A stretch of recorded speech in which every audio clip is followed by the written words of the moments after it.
grâce et la paix du Seigneur soient avec vous. Mes chers amis, nous remercions encore le Seigneur pour sa bonté et sa fidélité qu'il continue à nous combler.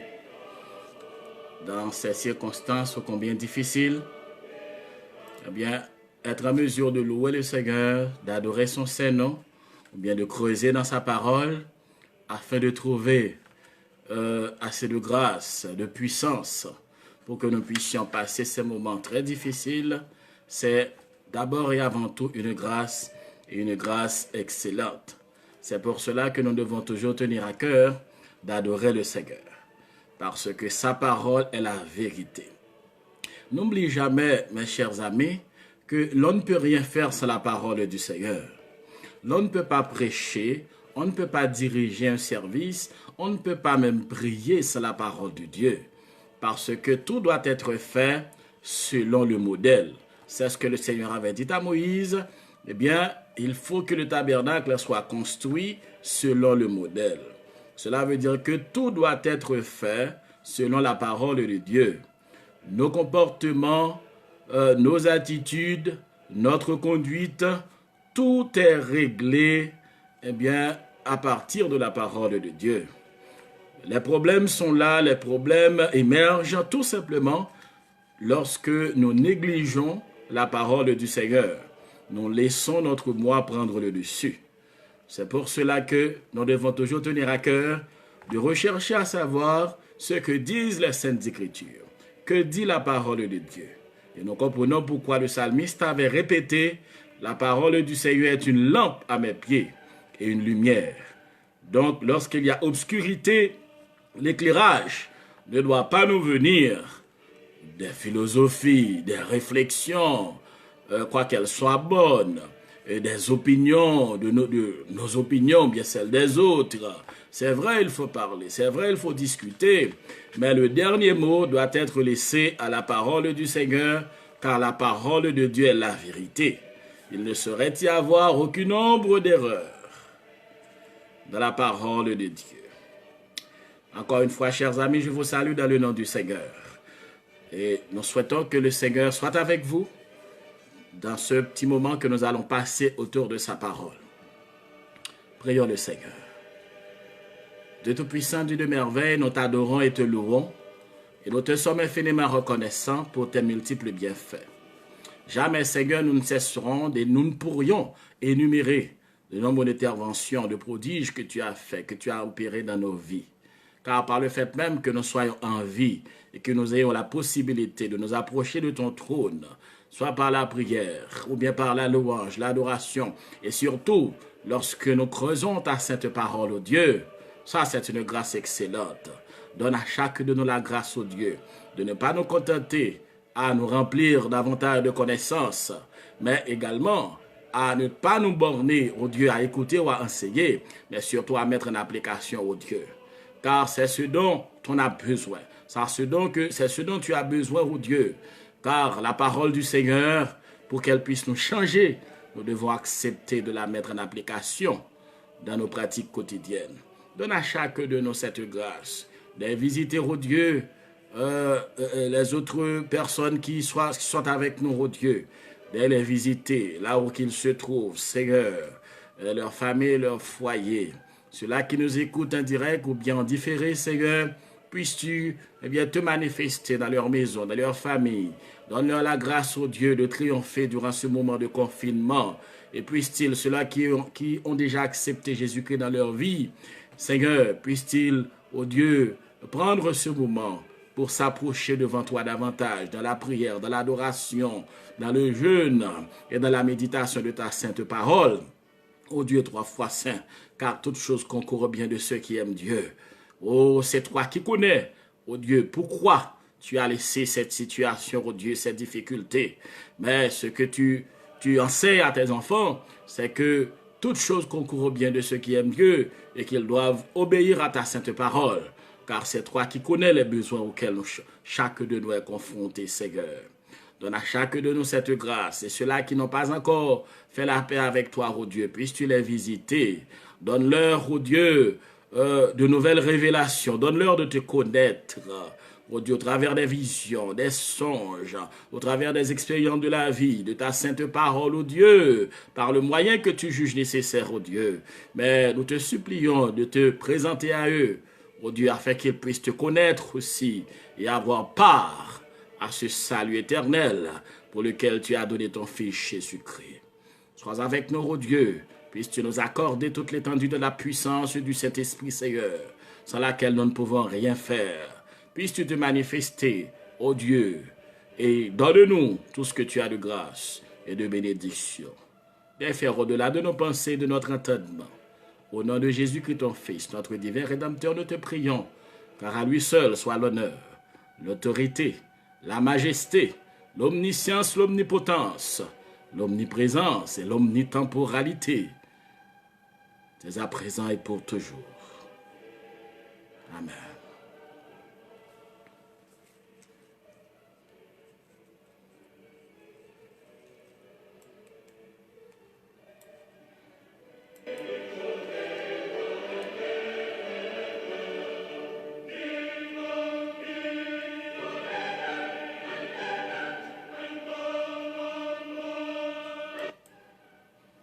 Mes chers amis, encore une fois, nous sommes de retour pour la parole du Seigneur.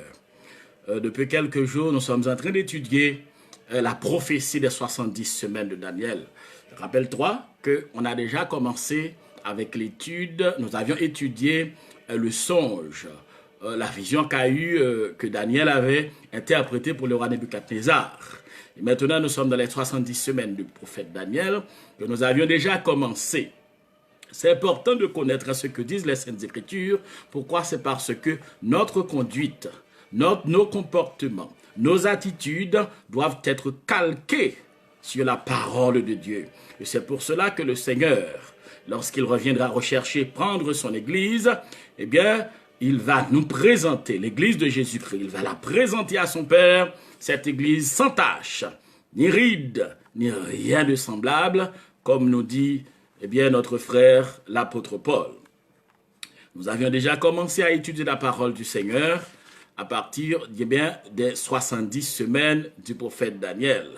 Nous avions vu les 3 premiers points eh bien, qui doivent être d'application, eh bien, disons mieux, les 3 premiers points du programme eh bien, que doit cerner cette prophétie, cette merveilleuse prophétie des 70 semaines du prophète Daniel. Laissez-moi vous rappeler, si je parle à l'ensemble, que cette prophétie concerne surtout, eh bien, la nation d'Israël. N'oubliez jamais que je t'ai dit que, eh bien, le Seigneur, eh bien, dans les signes prophétiques, lorsque le Seigneur regarde l'humanité, le Seigneur distingue 3 groupes. Il y a 3 groupes que le Seigneur distingue et pour lesquels il a envoyé des prophéties. Et les signes, n'oublie pas que Jésus-Christ avait parlé des signes qui doivent prévaloir à la fin des temps. Parce que c'est à partir de ces signes que nous saurons vraiment que nous nous approchons de la date de son retour et surtout de l'enlèvement de l'Église pour ceux qui ont déjà accepté Jésus-Christ dans leur vie. Donc ces signes doivent abonder à partir de l'Église, des nations et surtout d'Israël. Nous avions vu les nations avec la grande statue du prophète Daniel. La grande statue, cette vision qui concerne le temps des nations, qui a commencé avec le roi Nebuchadnezzar et qui doit prendre fin au retour glorieux de notre divin sauveur rédempteur Jésus-Christ. Parce que c'est son retour qui est symbolisé par la petite pierre qui se détachera sans le secours d'aucune main, qui frappera ce système, la grande statue. Donc, rappelez-vous, tu dois te rappeler que je t'avais dit que ce système dans lequel nous évoluons, dans lequel nous vivons, c'est un système qui est formé de Babylone, c'est comme la résultante de Babylone, Médo-Perse, la Grèce et Rome. Et nous vivons à un moment où les 10 orteils de la statue eh bien, font énormément de démarches afin de se rassembler. Donc, et de ces orteils-là, eh bien, s'érigera, sortira, eh bien, l'Antichrist, l'homme du péché, qui devra diriger l'humanité après l'enlèvement de l'Église. Il y a des signes Mais il y a aussi des signes, pas seulement chez les nations, mais aussi chez Israël. Ces signes, il faut dire aussi qu'il y a des moments où les prophéties se croisent. Pourquoi? C'est parce que ces entités vivent distinctes. Israël, l'Église, les nations vivent dans ce monde, évoluent sur cette terre. Donc, toi et moi, vous et moi, nous avons besoin de connaître ces choses afin que notre foi soit solide. N'oublie pas que la parole du Seigneur nous a dit que la foi vient de ce qu'on entend. Et ce qu'on entend vient de la parole de Dieu. Donc si l'on ne connaît pas la parole du Seigneur, notre foi sera branlante. Et n'importe quel vent, pas même une tempête, n'importe quel vent, eh bien, pourra nous désarçonner. N'importe quel vent pourra nous faire perdre la foi tout simplement parce que notre foi n'est pas fondée, eh bien, dans la parole de Dieu. Et lorsque notre foi est fondée dans la parole du Seigneur, que ce soit une tempête ou un ouragan à l'échelle 10, eh bien, quel que soit le type d'ouragan que l'ennemi envoie, notre foi sera solide, restera solide, tout simplement parce qu'elle prend naissance, parce qu'elle a pour fondement la parole de Dieu. Et c'est pour cela, mes chers amis, il y a beaucoup de personnes qui ont laissé, qui ont même abandonné. Pourquoi? C'est parce que leur foi était placée soit dans une philosophie, soit dans une théorie, soit dans une personne, ou bien dans la promesse d'une personne, en fait d'une personne mortelle. Et cette foi ne va pas durer longtemps. Pourquoi? C'est parce qu'elle n'a pas eu un bon fondement. Mais lorsque notre foi est fondée dans la parole de Dieu, elle est solide. Oh oui, elle est solide, et c'est de cette foi salvatrice, pas la foi intellectuelle, mais la foi salvatrice que nous avons. Et pour l'avoir, eh bien, et pour l'arroser aussi, il faut qu'elle ait pour fondement la parole de Dieu. Car c'est la parole de Dieu, on ne peut pas rester solide, on ne peut pas résister aux attaques de l'ennemi. Donc, bien-aimés, nous avions déjà commencé avec les 3 points. Nous avions vu déjà les 3 points qui concernent le programme des 70 semaines du prophète Daniel. Nous avions vu, premièrement, il y a pour faire cesser la transgression, deuxièmement, pour mettre fin au péché, et troisièmement, pour expier l'iniquité. Donc, tu peux remarquer que le Seigneur s'est dit dans sa parole, tous les prophètes de l'Ancien Testament en ont parlé, le Seigneur a en horreur le péché. Et le prophète Ésaïe a dit que tes yeux sont trop purs pour voir le mal. Le Seigneur a en horreur le péché. Donc les 3 premiers points de son programme, du programme des 70 semaines, concernent une attaque foudroyante de la sainteté de notre Dieu contre le péché. Et dans ce contexte-là, le péché d'Israël. Cesser la transgression, une nouvelle alliance.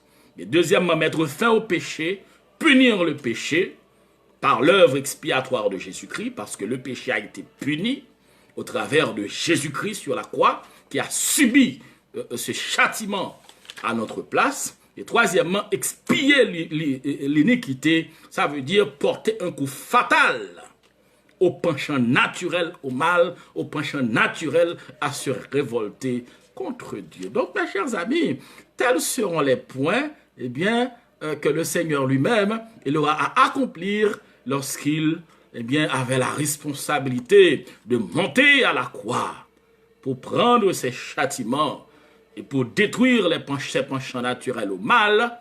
Eh bien, c'est tout cela dont il a été question sur le bois du Calvaire. Il nous reste 3 autres points. Il nous reste 3 autres points concernant le royaume. D'abord, il y a concernant le péché et deuxièmement, concernant le royaume. Premièrement, en fait, le 4e point, pour amener la justice éternelle. Pour amener la justice éternelle. Dieu amènera un âge. D'ailleurs, le mot hébreu qui traduit éternel, parle d'âge. Ça veut dire une époque de justice pour Israël. Ce n'est qu'une référence. C'est une référence que le Seigneur, que Daniel a fait au royaume millénaire qui doit venir. Et le royaume millénaire revient, c'est le Seigneur Jésus-Christ qui établira le royaume millénaire après, lors de son retour en gloire. il prendra la possession de son règne, eh bien, il procédera au jugement et établira immédiatement son royaume millénaire.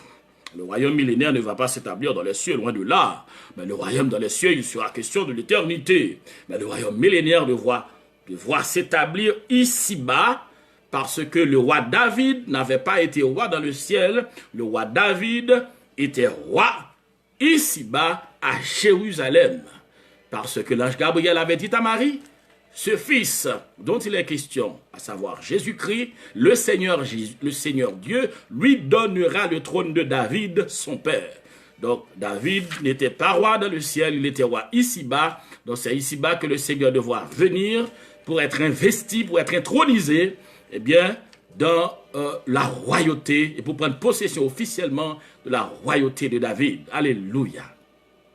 Pour amener la justice éternelle. Son royaume, ce sera un royaume de justice éternelle. Et rappelle-toi que le Seigneur régnera en tant que juif. Le Seigneur régnera en tant que juif, et c'est en tant que juif qu'il est l'héritier légal et légitime du trône de David. Pour amener, eh bien, la justice éternelle. Ésaïe chapitre 45, le verset 17, nous en parle. C'est par l'Éternel qu'Israël obtient le salut, un salut éternel. Vous ne serez ni honteux, ni confus jusque dans l'éternité. Donc le prophète Ésaïe faisait référence à ce merveilleux moment que sera le royaume millénaire. Eh bien, il parle du rétablissement, de la restauration d'Israël pour dire que c'est l'Éternel qui le fera en toute autorité. Ésaïe chapitre 59, le verset 20. Un rédempteur viendra de Sion pour ceux de Jacob qui se convertiront de leurs péchés, dit l'Éternel. Là, tu peux voir défiler le reste d'Israël. Parce que dans le livre du prophète d'Ésaïe, il est question de 2/3 d'Israël qui sont exterminés. En fait, cette prophétie trouvera son application à la fin de la période qu'on appelle la grande tribulation. On en verra selon la grâce de notre Dieu, selon la vertu de la grâce de notre Seigneur. Un rédempteur viendra de Sion pour ceux de Jacob qui se convertiront de leurs péchés, dit l'Éternel. Donc cela veut dire que il y aura qui ne voudront pas eh bien, accepter le Messie. Mais pour ceux qui se convertiront de leurs péchés, eh bien l'Éternel dit, il y a un rédempteur qui viendra de Sion. Jérémie chapitre 31, le verset 1er.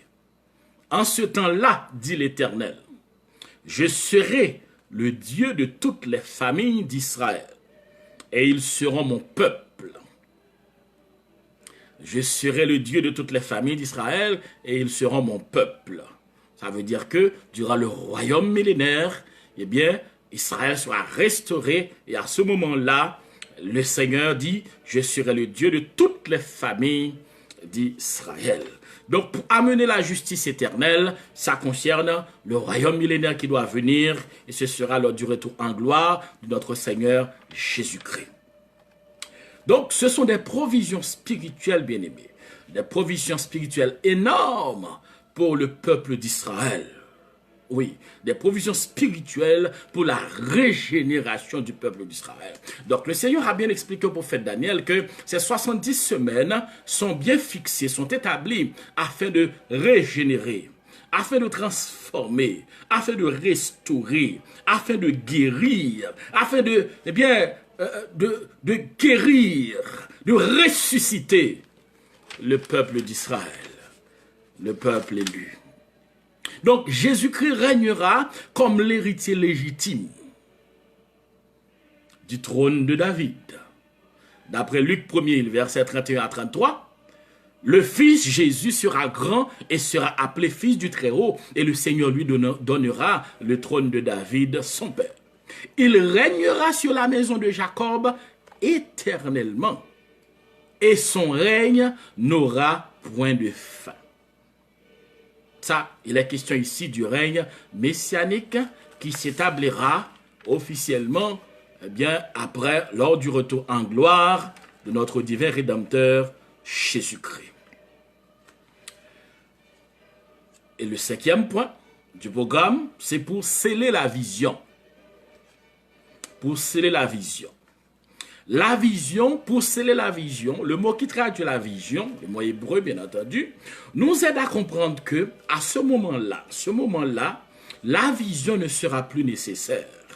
Car toutes les visions que les prophètes avaient eues, par exemple la vision des 70 semaines, la vision de la grande statue du prophète Daniel, eh bien toutes les visions des autres prophètes, Zacharie, Amos, Joël, eh bien ces visions ne seront plus nécessaires. Pourquoi? C'est parce que ces visions avaient pour but d'amener le peuple à fixer ses regards sur la venue du royaume messianique. Parce qu'à chaque fois qu'un prophète parle de la restauration d'Israël, à chaque fois qu'un prophète parle du Rédempteur à venir, du Sauveur du peuple d'Israël, il était question de Jésus-Christ. Il était question de la royauté de Jésus-Christ. Et lorsque le Seigneur a parlé à David pour dire à David, « Il ne manquera personne sur ton trône », le Seigneur faisait référence à la venue du Messie, du royaume millénaire. Donc, toutes ces visions, eh bien, trouveront leur accomplissement, donc elles ne seront plus nécessaires. Le Messie, le roi d'Israël, l'héritier légal et légitime du roi David, eh bien, étant présent, donc la vision devra être scellée. Et c'est pour cela que l'ange Gabriel a dit à Daniel, eh bien, c'est pour sceller la vision. Ça veut dire que pour accomplir tout ce qui a été dit concernant eh bien, le royaume à venir, pour sceller, ça veut dire que aussitôt que le Seigneur prend possession de son règne, aussitôt que le règne millénaire a débuté, eh bien, la vision sera scellée. Car les visions trouveront tout leur accomplissement dans le royaume millénaire de Jésus-Christ. Joël chapitre 2, le verset 32 nous dit, « Alors quiconque invoquera le nom de l'Éternel sera sauvé. Le salut sera sur la montagne de Sion et à Jérusalem, comme a dit l'Éternel, et parmi les réchappés que l'Éternel appellera. » Dans toutes les visions qui concernent la restauration du peuple d'Israël, toutes les visions qui concernent eh bien, la venue du Messie, la venue du Messie en tant que l'héritier du trône de David, eh bien, toutes ces visions seront scellées. Cela veut dire qu'elles trouveront leur accomplissement dans la présence physique du Messie. Et sixième point, pour sceller la prophétie. Alors, nous comprenons pourquoi certaines personnes préfèrent croire pour sceller la vision et la prophétie en même temps. Pourquoi? C'est parce que le verbe sceller, eh bien, si la vision est scellée, la prophétie, eh bien, le sera également. Toutes les prophéties concernant, nous avions vu des visions, mais maintenant, c'est toutes les prophéties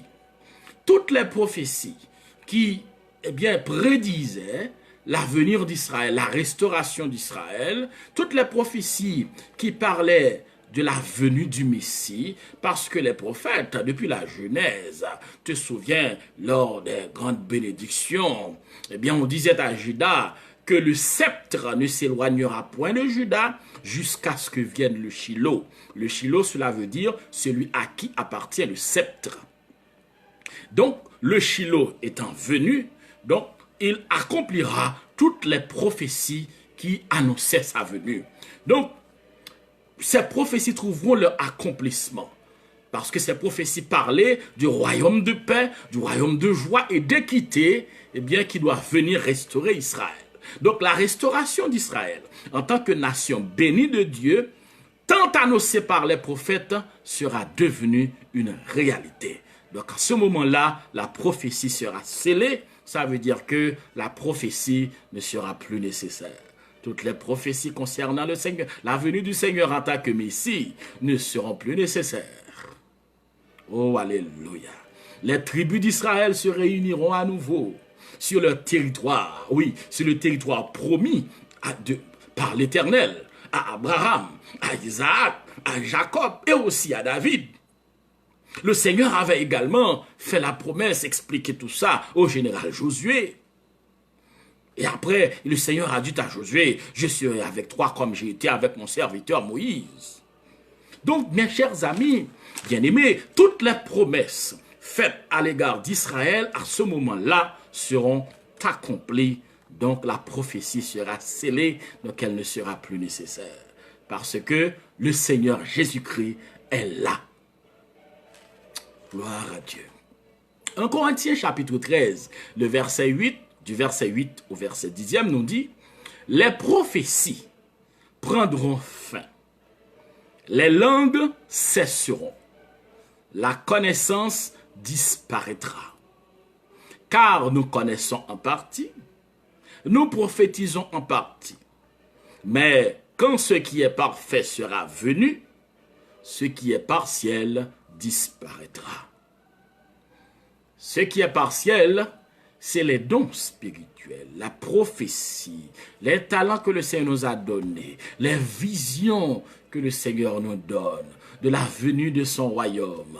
Toutes ces choses-là, eh bien, seront, lorsque ce qui est parfait, ça veut dire le royaume de Dieu, la manifestation de notre divin Sauveur Jésus-Christ, eh bien, c'est ce qui est parfait. Lorsque ce qui est parfait sera venu, ce qui est partiel disparaîtra. Il faut dire que cette prophétie s'accomplira aussi pour l'Église. Mais pour l'Église, cela devra s'accomplir avant le royaume millénaire. Parce que lors de l'enlèvement de l'Église, eh bien, ce qui est partiel disparaîtra. N'oublie pas qu'avant le royaume millénaire, l'Église de Jésus-Christ devra être enlevée. Oh, alléluia. L'Église de Jésus-Christ doit être enlevée, et 7 ans plus tard, l'Église, l'époux de Jésus-Christ, accompagnera son époux, son roi, pour le retour en gloire, afin d'établir le royaume millénaire. Donc, ça veut dire que près de 7 ans avant, eh bien, cette prophétie aura trouvé son accomplissement pour l'Église de Jésus-Christ. Car aussitôt que l'enlèvement de l'Église est effectué, eh bien, ce qui est partiel aura disparu. Ce qui est partiel, les visions, les songes, les prédications, eh bien, lorsque Jésus-Christ lui-même, on sera en présence de Jésus-Christ, c'est ce qui est parfait. Il sera là. Et c'est pour cela, mes chers amis, que l'apôtre Paul, toujours dans son épître aux Corinthiens, dans sa première épître aux Corinthiens, l'apôtre Paul a souligné pour dire que ces 3 choses demeurent, la foi, l'espérance et l'amour. Mais la plus grande de ces choses, c'est l'amour. Pourquoi? C'est parce que la foi disparaîtra dans la présence de Jésus-Christ. L'espérance ne sera plus nécessaire parce que Jésus-Christ est là. Mais l'amour sera toujours là. Pourquoi? Parce que Dieu est amour. Gloire à Dieu. S'adressant aux Juifs, Pierre a déclaré ce qui suit. Dans 1 Pierre, chapitre 1er, le verset 10. Les prophètes qui ont prophétisé touchant la grâce qui vous était réservée ont fait de ce salut l'objet de leurs recherches et de leurs investigations. Dans Matthieu chapitre 13, le verset 17, Jésus dit, « Je vous le dis en vérité, beaucoup de prophètes et de justes ont désiré voir ce que vous voyez et ne l'ont pas vu, entendre ce que vous entendez et ne l'ont pas entendu. » Donc c'est pour vous dire que tout cela disparaîtra aussitôt que celui qui est parfait, ce qui est parfait, fera son apparition. Tout cela sera scellé. Si nous revenons dans notre contexte d'Israël, 70 semaines, eh bien, toutes ces prophéties seront scellées. Les prophéties lui concernant, surtout, lui seront scellées, eh bien, au début, dans le millénium, dans le royaume millénaire de Jésus-Christ. Et le 7e point du programme, c'est pour oindre le Saint des Saints. Pour oindre le Saint des Saints. Gloire à Dieu.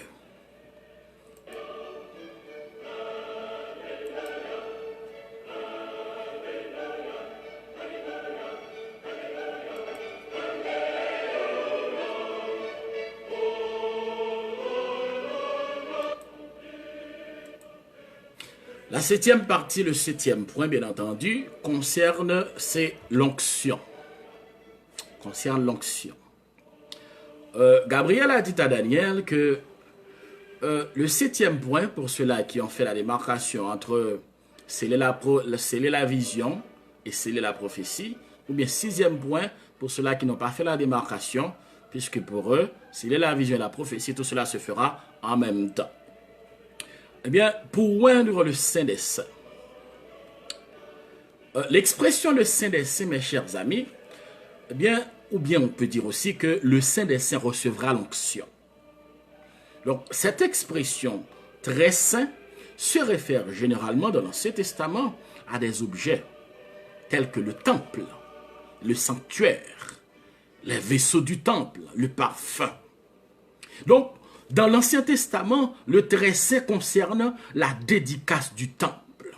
Donc, nous comprenons que lorsque Daniel a parlé de oindre le Saint des Saints, cela revient à dire que le temple, il y a un temple qui sera consacré. Ce sera le lieu très saint et ce sera le temple du millénium, où la gloire de l'Éternel sera présente dans toute sa splendeur. Parce que ce temple-là qu'il y aura dans le millénium dont a parlé le prophète d'Ézéchiel et beaucoup d'autres prophètes, c'est ce temple-là qui recevra l'onction. Et cette onction sera effective. Pourquoi? C'est parce que la présence du Seigneur sera là. Dans le temple de Salomon, la gloire de Dieu ou la Shekinah avait rempli les lieux. Oui, l'enceinte était remplie de la présence de Dieu. La gloire de Dieu. Qui dit l'onction, mes chers amis, dit la gloire de Dieu, dit la présence de Dieu. Qui dit l'onction, dit la puissance de Dieu. Dans 1 Roi, chapitre 8, le verset 11, la Bible nous dit, au moment où les sacrificateurs sortèrent du temple du lieu saint, la nuée remplit la maison de l'Éternel. Nous parlons du temple de Salomon. Je reprends. Au moment où les sacrificateurs sortèrent du lieu saint, oui, au moment où ils sortirent du lieu saint, la nuée remplit la maison de l'Éternel. Les sacrificateurs ne purent pas y entrer pour faire le service à cause de la nuée, car la gloire de l'Éternel remplissait la maison de l'Éternel. Oh, quel merveilleux moment, mes chers amis. Oui, quel merveilleux moment lorsque la gloire du Seigneur remplisse un lieu. Lorsque la gloire du Seigneur remplit un tabernacle, remplit un temple. Car la gloire de l'Éternel, mes chers amis, c'est là que vient l'onction pour le service. Et c'est pour cela que je souhaite à chaque de nous de recevoir la gloire de l'Éternel. Puisse ta vie constituer un temple. Le Seigneur a dit ça. Ton corps est le temple du Saint-Esprit. Si ton corps est le temple du Saint-Esprit, cela veut dire que le Seigneur y fera sa demeure. Et la gloire du Seigneur doit te remplir pour faire son travail. Mais cette gloire, mes chers amis, dont il est question ici dans 1 Roi chapitre 8, verset 11, cette gloire dont il est question avait disparu. Oui, cette gloire avait disparu bien avant la destruction du temple.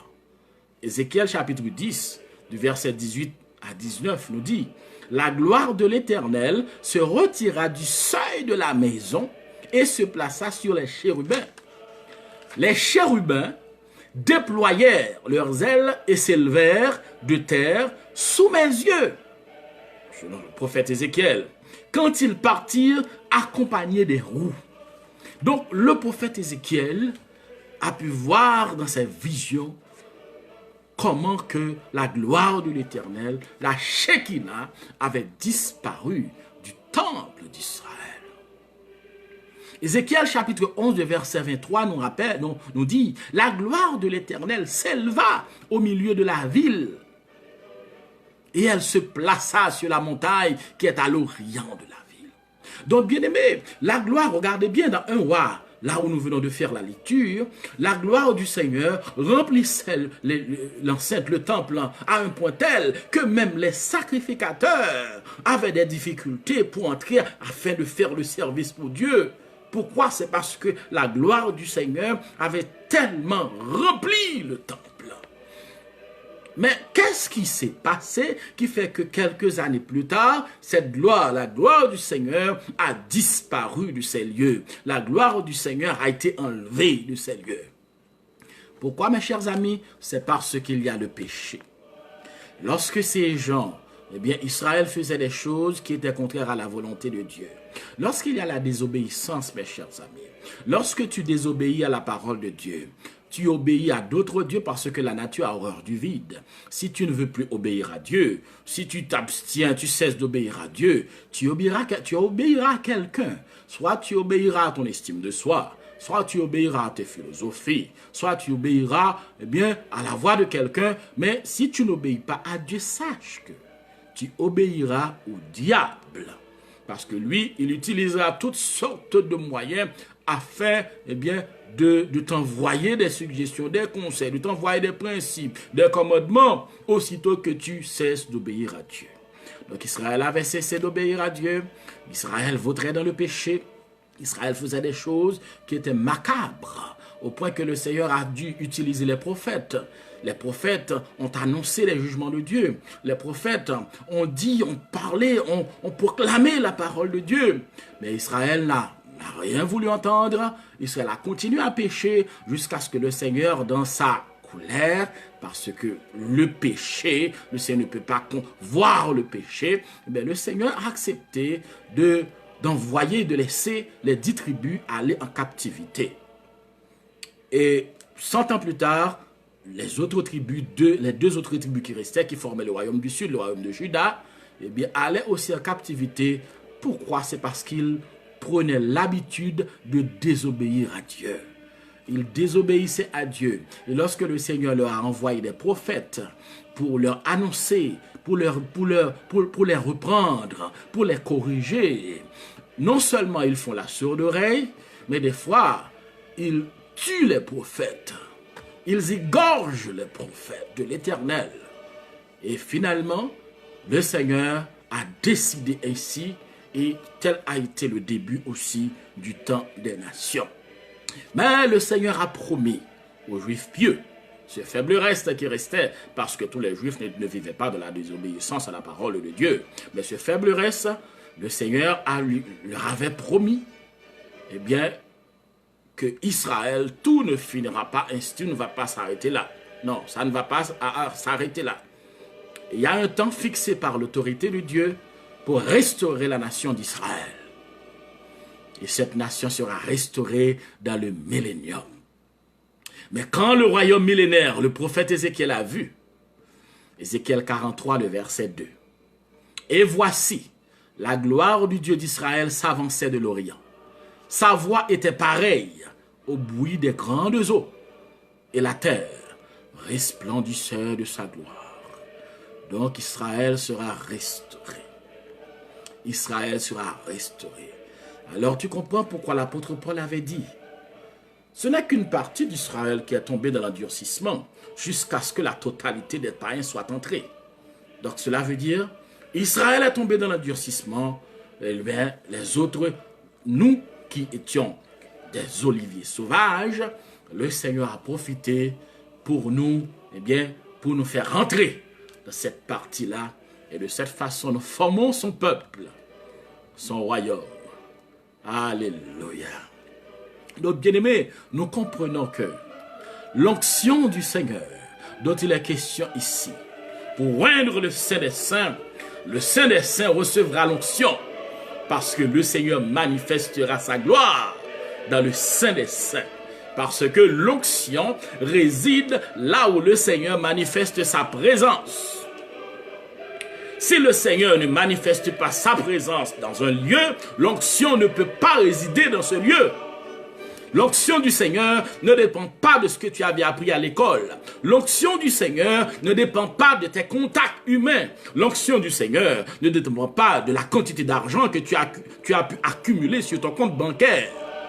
L'onction du Seigneur dépend de ton obéissance à sa parole.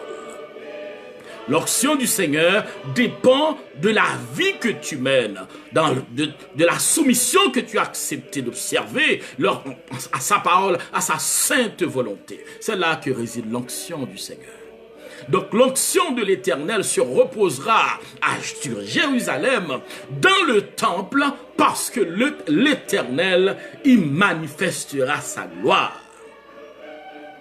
Tu te souviens lorsque le chef de l'armée de l'Éternel s'était présenté à Josué et Josué a vu un personnage se présenter devant lui, ne sachant eh bien qui était-ce? Josué lui a demandé, mais dis-nous si tu es des nôtres ou bien si tu es un ennemi. Parce que ce personnage avait son épée nue. L'épée de ce personnage n'était pas dans son fourreau, alors que l'épée de Josué était dans son fourreau. Et le personnage a répondu, je suis le chef de l'armée de l'Éternel. J'arrive maintenant. Et lorsque Josué lui a demandé, mais qu'est-ce que je dois faire? Il a dit à Josué, ôte tes souliers de tes pieds, parce que le lieu sur lequel tu te tiens est saint. Le lieu était saint, pas parce que Josué était là. Le lieu était saint, pas parce que le lieu est né saint, est créé saint, mais le lieu était devenu saint tout simplement à cause de la présence de l'Éternel. Parce que ce chef dont il était question, il s'agissait de Jésus-Christ. C'était le chef de l'armée de l'Éternel. Il a dit à Josué, ce que tu dois faire, c'est d'enlever tes souliers. Ça veut dire prosterne-toi parce que tu es en lieu saint à cause de ma présence. Donc mes chers amis, l'onction se trouve là où est manifeste la sainteté de Dieu. Tu veux recevoir l'onction du Seigneur, accepte de soumettre ta vie à sa sainte volonté. Si tu soumets ta vie à sa sainte volonté, ta vie sera un reflet de sa gloire. Ta vie sera comme une parcelle de son autorité. Tout simplement parce que tu as remis ta vie au contrôle du Seigneur. Donc nous comprenons que toutes ces bénédictions résument le programme de Dieu pour apporter à la nation d'Israël paix, sécurité, joie et en fin de compte restauration totale. Une fois de plus, le Seigneur a démontré que le vrai problème, mes chers amis, c'est le péché. Le problème de l'humanité n'est pas le manque d'eau, n'est pas le manque d'alimentation. C'est vrai, il faut faire des efforts afin qu'il y ait assez d'eau pour tout le monde, afin qu'il y ait assez de nourriture pour tout le monde. C'est vrai, il faut créer des moyens, trouver des moyens, afin qu'il y ait assez de sécurité pour tout le monde. Mais le vrai problème de l'humanité, c'est pas le manque d'alimentation, c'est pas le manque d'eau. Le vrai problème, c'est le péché. Regarde, des 70 semaines, la première partie concerne le péché. Le Seigneur s'est attaqué violemment au péché. Le Seigneur a lancé une attaque foudroyante contre le péché. Pourquoi? C'est parce que, comme l'a dit le prophète Ésaïe, ses yeux sont trop purs pour voir le mal. Donc le problème de l'humanité, de ce monde dans lequel on vit, c'est le péché. Le péché, la pratique du péché. Les réflexions sont faites à base de péché. Les décisions sont prises à base de péché. Les rapports sont dressés à base de péché. Les alliances sont conclues sur la base du péché. Et toutes les décisions de ce monde sont prises à base de péché. Donc le problème de l'humanité, c'est le péché. Et aussitôt, si ce problème est résolu, tu vas voir que les choses vont changer. Mais aussi longtemps que ce problème restera sans solution, le problème restera tel qu'il est, eh bien, le Seigneur a tout prévu. Et le Seigneur nous a dit dans cette prophétie que malheureusement pour l'humanité continuera à vautrer dans le péché. Et à mesure que l'on approche du jour de son retour, le péché deviendra de plus en plus un mode de vie pour ce monde. Donc le problème de l'humanité n'est autre que le péché. Car là où le péché règne, c'est la peur. Là où le péché règne, c'est l'égocentrisme. Là où le péché règne, c'est les catastrophes humanitaires, les virus de tout genre, de toute origine, de tout bord, toutes sortes de virus. Donc, bien aimé, le virus du péché est terrible, plus mortel que le virus qui fait des ravages dans ce monde. Parce que ce virus qui fait des ravages dans ce monde ne peut atteindre que l'économie. ne peut atteindre que ton économie, tes finances ou bien ton corps. Mais ce virus ne peut pas atteindre ton âme. Mais le péché détruit l'âme, l'esprit et le corps. Le vrai problème, c'est le péché. Donc la gloire de l'Éternel ne sied pas avec le péché. Car le salaire du péché, c'est la mort. Qu'il en soit ainsi pour vous. Au nom de Jésus-Christ.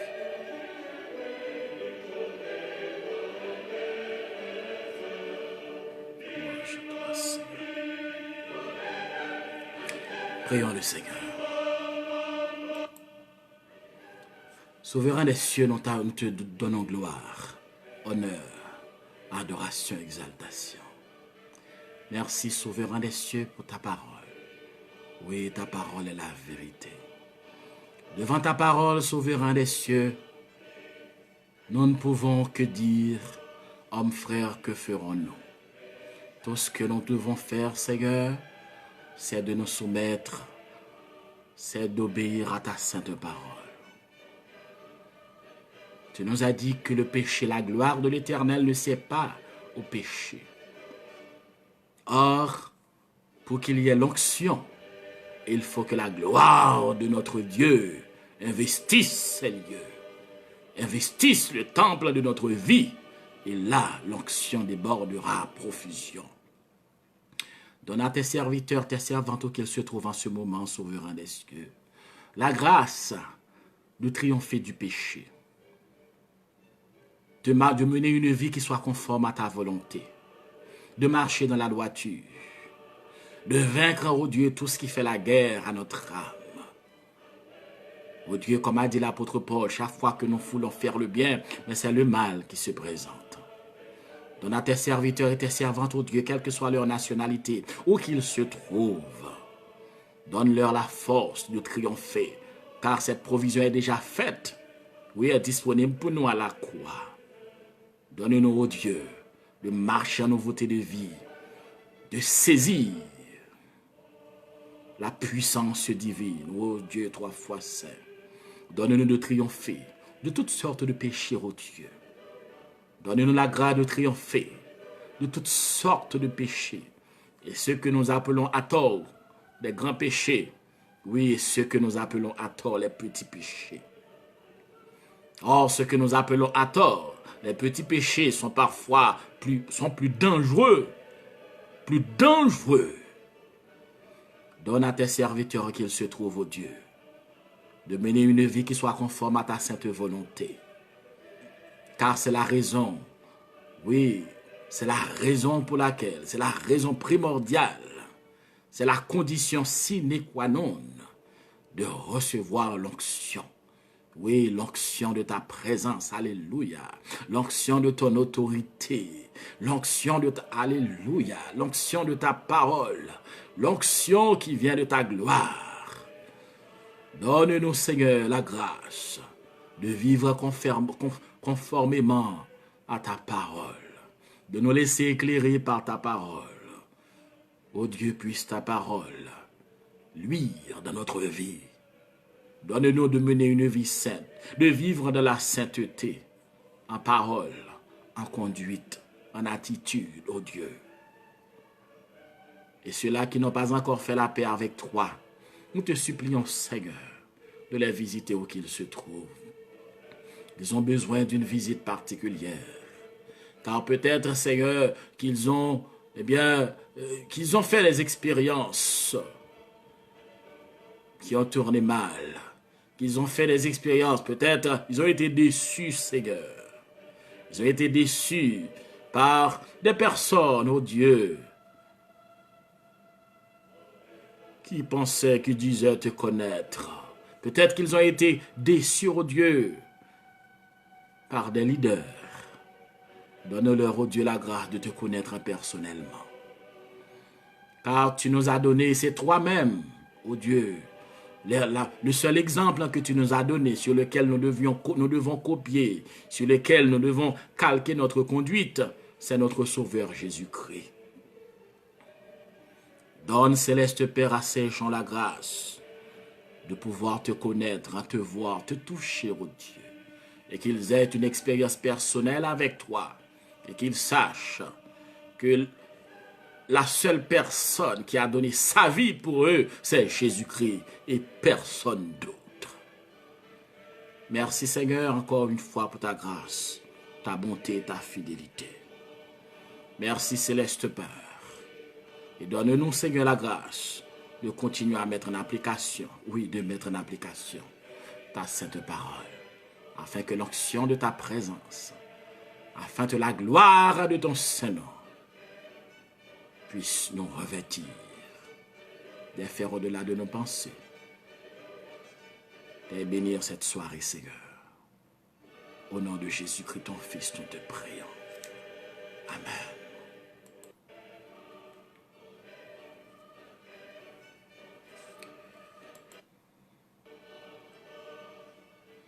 Donc, mes chers amis, nous remercions le Seigneur de sa présence. Et nous remercions le Seigneur aussi du fait qu'il a permis à chacun de nous réunir autour de la table et de sa parole. Nous devons toujours continuer à prier le Seigneur pour qu'il puisse nous aider à mettre en application sa sainte parole, car c'est la condition sine qua non de recevoir sa présence. C'est la condition sine qua non de vivre conformément à sa sainte volonté. Nous sommes ne sommes pas encore arrivés à la fin de notre enseignement sur les 70 semaines de Daniel. Mais nous sommes arrivés à la fin d'une première partie.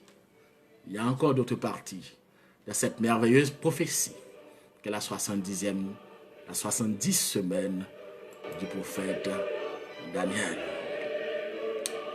Que le nom du Seigneur soit béni et que le Seigneur te bénisse. À la prochaine. Alléluia.